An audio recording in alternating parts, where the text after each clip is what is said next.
Good evening, everyone. In yesterday's class, we have discussed about the introductory part of the chapter Nation Building and its Problems, Goals of Independence, Three Challenges that Independent India had to face. ये 3 topic जो है वो हमने कल cover up किया था। तो एक बार फिर से मैं एक समरी दे देता हूँ कल के क्लास का। तो हमने ये देखा था कि भारत देश जो है वो आज़ाद हुआ था 14 to 15 August at the midnight. ठीक है, पंडित नेहरू देश के फर्स्ट प्राइम मिनिस्टर बने थे और एक स्पेशल सेशन मतलब एक स्पेशल मीटिंग हुआ था कॉन्स्टिट्यूएंट असेंबली का। वहाँ पे उन्होंने एक फेमस स्पीच दिया था, tourist with destiny. Tourist with destiny का मतलब है कि आज़ादी जो है जो हमारे डेस्टिनी में था, ठीक है, वो हमें मिला है। ठीक है, और ये जो स्पीच है वो पंडित नेहरू ने दिया था। कहाँ पे दिया था? कॉन्स्टिट्यूएंट असेंबली में। इसमें कॉन्स्टिट्यूएंट असेंबली का एक स्पेशल सेशन था, उस स्पेशल सेशन पे उन्होंने ये स्पीच दिया था। उसके बाद हमने गोल्स ऑफ इंडिपेंडेंस डिस्कस किया था कि आज़ादी मिलने के बाद हमने क्या क्या गोल्स सेट किया है, कि हमें लक्ष्य क्या क्या होंगे। तो फर्स्ट लक्ष्य या फिर फर्स्ट गोल जो है वो हमारा ये था कि हम हमारे देश में डेमोक्रेसी जो है उसको एस्टेब्लिश करेंगे। इसका मतलब क्या है कि हमारा गवर्नमेंट जो है वो डेमोक्रेटिक गवर्नमेंट होगा और वो गवर्नमेंट जो है वो सबके भलाई के बारे में सोचेगा। बस एकदम सिंपल।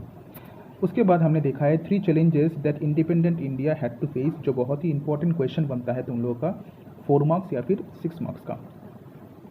तो भारत देश आज़ादी मिलने के बाद 3 चैलेंजेस हमने फेस किया है। फर्स्ट चैलेंज हमारा ये था कि एक यूनाइटेड कंट्री हमें बनाना था, यूनाइटेड कंट्री का एक फॉर्म देना था, एक शेप देना था। और इस यूनिटी विथ डाइवर्सिटी, हमारे देश में बहुत ज़्यादा डाइवर्सिटीज़ जो है वो है, डिफरेंट लैंग्वेजेस है, डिफरेंट कल्चर्स है, सबको लेके एक साथ लेके हमें यूनाइटेडली एक देश बनाना था। सेकंड चैलेंज जो हमने फेस किया है वो है एस्टेब्लिशमेंट ऑफ डेमोक्रेसी को एस्टेब्लिश करना, जिसके बारे में हमने फर्स्ट चैप्टर पे पढ़ाई किया था। और थर्ड चैलेंज जो है वो ये है कि हमारे सोसाइटी के जो एंटायर सोसाइटी मतलब समाज में हर एक लोगों के डेवलपमेंट के बारे में सोचना, वेलबींग के बारे में सोचना। ठीक है, और सबका डेवलपमेंट हो, सबका वेलबींग हो, इसको आगे लेके जाना। ठीक है, और ये सभी चीज़ों के बारे में हमारे इंडियन कॉन्स्टिट्यूशन पे भी लिखा गया है, राइट टू इक्वलिटी पे। ठीक है, तो ये हमने देखा था कल के क्लास में। आज नया टॉपिक स्टार्ट करते हैं और नया टॉपिक जो है वो है पार्टीशन। आज़ादी के साथ साथ आज़ादी बहुत खुशी का दिन था। हमें ब्रिटिश रूल से 200 साल बाद आज़ादी मिला था, लेकिन आज़ादी के साथ साथ और एक चीज़ जो है जो बहुत ज़्यादा दर्दनाक था वो था पार्टीशन। ठीक है, बंटवारा, देश का बंटवारा। ऑन 14-15 अगस्त 1947 not one but two nation states came into existence, India and Pakistan.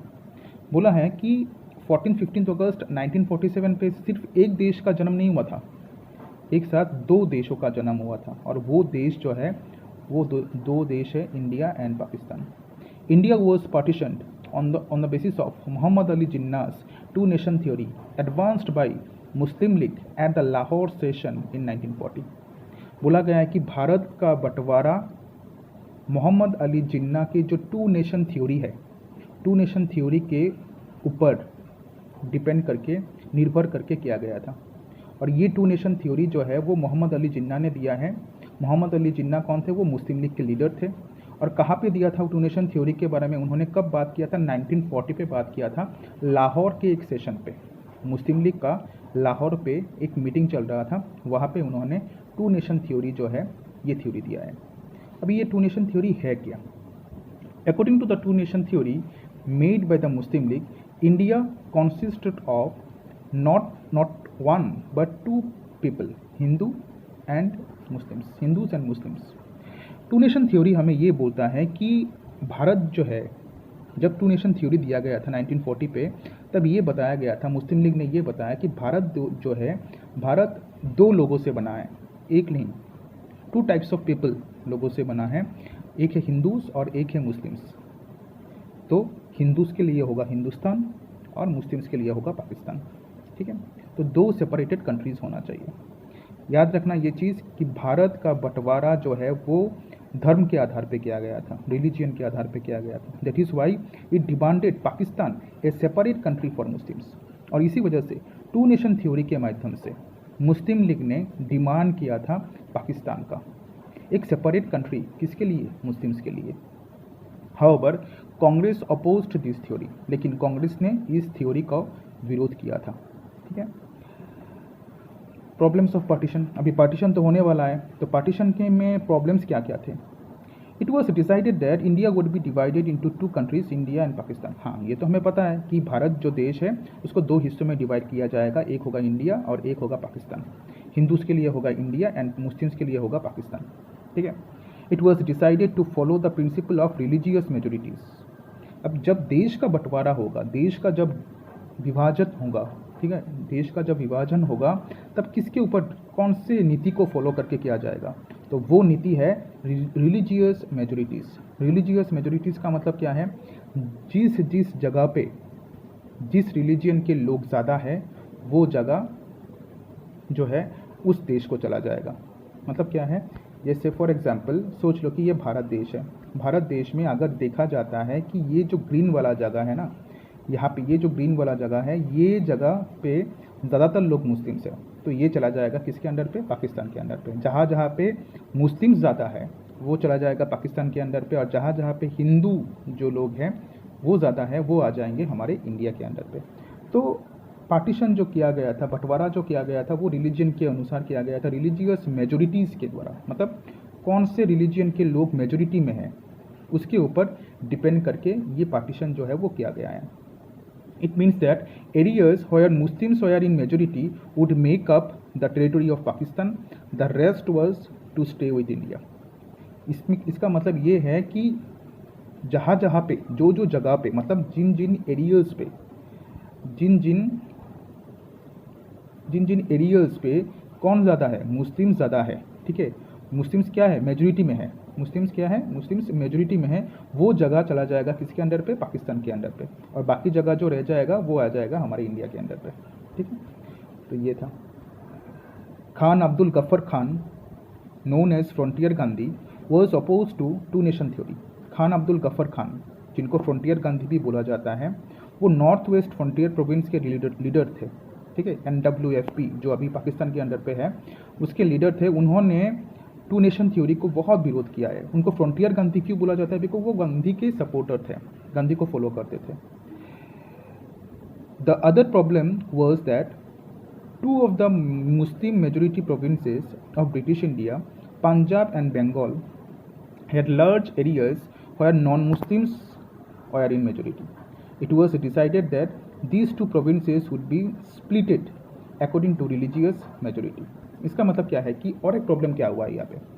और एक प्रॉब्लम ये हुआ है कि जब हमने ये सोचा कि हाँ जहाँ जहाँ पे मुस्लिम ज़्यादा है वो दे देंगे पाकिस्तान को, और जहाँ पे हिंदू है वो रख देंगे इंडिया, लेकिन ये तो एक देश है, इसको तुम कैसे बांटोगे?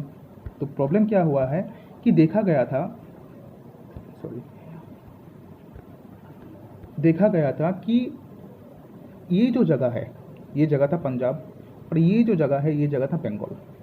यहाँ पे इन दोनों जगहों पे कुछ लोग ऐसे हैं जो नॉन मुस्लिम्स है, मतलब मुस्लिम्स नहीं है लेकिन वो मेजोरिटी में है। ठीक है। तो वो, और यहाँ पे मुस्लिम्स भी मेजोरिटी में हैं और यहाँ पे हिंदू भी मेजोरिटी में है। मतलब क्या है कि बंगाल में एक जगह है जो जहाँ पे मुस्लिम ज़्यादा है। हमने क्या सोचा था कि पूरा का पूरा बंगाल दे देंगे पाकिस्तान को, पूरा का पूरा पंजाब दे देंगे पाकिस्तान को, लेकिन पार्टीशन तो किसके ऊपर डिपेंड करके किया गया है? पार्टीशन किया गया है जहाँ पे मेजोरिटी होगा, रिलीजियस मेजोरिटी होगा धर्म के आधार पे। तो देखा गया है कि बंगाल जो जगह है ना, बंगाल प्रोविंस में, मतलब बंगाल एक स्टेट था, प्रोविंस मतलब एक स्टेट, बंगाल स्टेट और एक था Punjab state. Bengal state and Punjab state में बहुत सारे जगह ऐसे हैं जहाँ पे हिंदू भी मेजोरिटी में है। ठीक है। मुस्लिम्स तो मेजोरिटी में है लेकिन उस स्टेट के अंदर हिंदू भी है, हिंदू लोग भी है। नॉन हिंदू मतलब क्या है? मतलब नॉन मुस्लिम्स, सिर्फ हिंदू नहीं है, हिंदू को छोड़ के भी लोग हैं। ठीक है। लेकिन नॉन मुस्लिम्स है, तो उनको तो हम पाकिस्तान में नहीं भेज सकते। तो यहाँ पे क्या किया गया है? देखो क्या लिखा है। The other problem was that, और एक प्रॉब्लम ये था कि टू मुस्लिम मेजोरिटी प्रोविंसेस, दो मुस्लिम मेजोरिटी प्रोविंसेस था ब्रिटिश इंडिया में, और दो प्रोविंसेस का नाम क्या था? Punjab and Bengal. Had large areas, जहाँ पे पंजाब पे एंड बंगाल पे बहुत सारे एरियाज, बड़े बड़े एरियाज ऐसे थे जहाँ पे non Muslims were in majority, जहाँ पे नॉन मुस्लिम्स, जो लोग मुस्लिम्स नहीं हैं, वो मेजोरिटी में है, ठीक है। So it was decided that these two provinces would be splitted, और इसी वजह से इसलिए किया गया है, क्या ये डिसाइड किया गया था कि ये दोनों प्रोविंस जो है, ये जो दोनों प्रोविंस है, इसको क्या किया जाएगा, इसको प्रोविंस को फिर से पार्टीशन होगा, मतलब प्रोविंस के अंदर फिर से पार्टीशन होगा। बंगाल प्रोविंस को स्प्लिट किया जाएगा, स्प्लिट मतलब 2 हिस्सों में डिवाइड किया जाएगा, एंड पंजाब प्रोविंस को भी 2 हिस्सों में डिवाइड किया जाएगा। तो बंगाल को 2 हिस्सों में डिवाइड किया गया, एक था ईस्ट बंगाल और एक था वेस्ट बंगाल।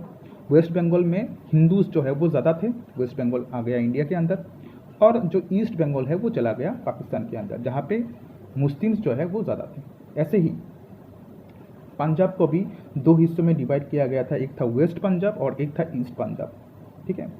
तो ईस्ट पंजाब जो है वो हमने रख लिया, कहा यहाँ पे मतलब हिंदू ज़्यादा थे, ठीक है, सिख लोग जो है वो ज़्यादा थे, और जो उर्दू स्पीकिंग जो लोग थे वेस्ट पंजाब के, उनको हमने दे दिया है कहाँ पे, पाकिस्तान पे, जहाँ पे मुस्लिम ज़्यादा थे, ठीक है। तो ऐसे ही क्या किया गया था, देश का जो है वो बंटवारा किया गया था। तो फिर से और एक बार रिवीजन दे देते हैं पार्टीशन के बारे में, कि पार्टीशन जो है वो कौन से थ्योरी के अंडर पे हुआ था। पार्टीशन हुआ था 2 नेशन थ्योरी के अंडर पे, ठीक है। और ये 2 नेशन थ्योरी दिया था किसने, मोहम्मद अली जिन्ना ने, ठीक है। और मोहम्मद अली जिन्ना कौन थे, वो मुस्लिम लीग के लीडर थे। तो अल्टीमेटली ये 2 नेशन थ्योरी किसने दिया है, मुस्लिम लीग ने दिया है। कहाँ पे दिया था, लाहौर सेशन पे दिया था 1940 पे। 14 एंड 15 अगस्त 1947 पे सिर्फ एक नहीं 2 स्टेट का जन्म हुआ था, एक था इंडिया और एक था पाकिस्तान, ठीक है। उसके बाद हमने प्रॉब्लम्स क्या क्या देखा है, हमने प्रॉब्लम्स ये देखा है कि 2 कंट्री है, 2 कंट्री बनाना है, ठीक है। तो कौन से प्रिंसिपल के अंडर पे होगा, तो कौन से प्रिंसिपल को कौन सी नीति को फॉलो करके किया जाएगा ये डिवीजन, ये किया गया है रिलीजियस मेजोरिटी को देखिए, मतलब जहाँ पे जिस रिलीजन के मेजोरिटी लोग रहते हैं उसको वो देश बना दिया जाएगा। जहाँ पे मुस्लिम्स मेजोरिटी में है वो चला जाएगा पाकिस्तान के अंदर पे, जहाँ पे हिंदूज मेजोरिटी में है वो आ जाएगा इंडिया के अंदर पे, ठीक है। इट मीन्स जो एरियाज मुस्लिम्स और मेजोरिटी वो चला जाएगा पाकिस्तान पे, और रेस्ट जो है, जो बाकी रह गया है, वो आ जाएगा हमारे भारत देश पे। लेकिन 2 नेशन थ्योरी को किसने अपोज किया था, फ्रंटियर गांधी। फ्रंटियर गांधी कौन है, खान अब्दुल गफ्फर खान, उन्होंने इसको 2 नेशन थ्योरी को अपोज किया था, विरोध किया था, ठीक है।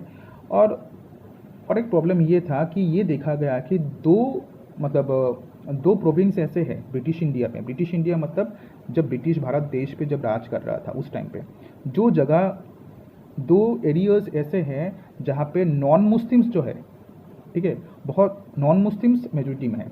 देखो इसको अच्छे से समझो, पंजाब एंड बंगाल, ठीक है, ये मुस्लिम मेजोरिटी एरियाज है, लेकिन पंजाब एंड बंगाल के अंदर कुछ जगह ऐसा है जहाँ पे नॉन मुस्लिम्स मेजोरिटी में है। नॉन मुस्लिम्स मतलब जो मुस्लिम्स नहीं है वो मेजोरिटी में है। जैसे फॉर एग्जांपल वेस्ट बंगाल पे मुस्लिम्स नहीं है, ठीक है। ईस्ट पंजाब, ठीक है, ईस्ट पंजाब जो है वो क्या नहीं है, वहाँ पे वो नहीं है, उसका नाम क्या है, मुस्लिम्स नहीं है, ठीक है। तो ऐसे हमने क्या किया है, हमने ये डिसाइड किया कि अभी हम इन दोनों प्रोविंसेस को स्प्लिट कर देंगे। स्प्लिट करना मतलब दोनों प्रोविंसेस को तोड़ देंगे, और इसी वजह से हमने बंगाल प्रोविंस को तोड़ के east Bengal and west Bengal किया। वेस्ट बंगाल हमने रखा और ईस्ट बंगाल दे दिया पाकिस्तान को, ठीक है। ऐसे ही पंजाब को 2 हिस्सों में डिवाइड किया गया, west Punjab and east Punjab, ठीक है। तो ईस्ट पंजाब जो है वो हमने रखा और वेस्ट पंजाब जो है वो हमने दे दिया इसको, पाकिस्तान को, जहाँ पे मुस्लिम ज़्यादा थे। तो ऐसे ही देश का पार्टीशन जो है वो हुआ था। प्रोसेस ऑफ पार्टीशन के बारे में कल के वीडियो में हम डिस्कस करेंगे, और एक मतलब वीडियो में हम डिस्कस करेंगे कल जो वीडियो आएगा। तो यहाँ तक अगर किसी का कोई भी डाउट रहता है तो प्लीज़ क्लियर कर लेना। क्लास में अगर डाउट्स रह जाता है तो क्लास में भी क्लियर कर सकते हो, लेकिन इट इज़ बेटर कि जब वीडियो मिल रहा है, जब तुम लोग देख रहे हो तभी क्लियर कर दो। चलो टाटा।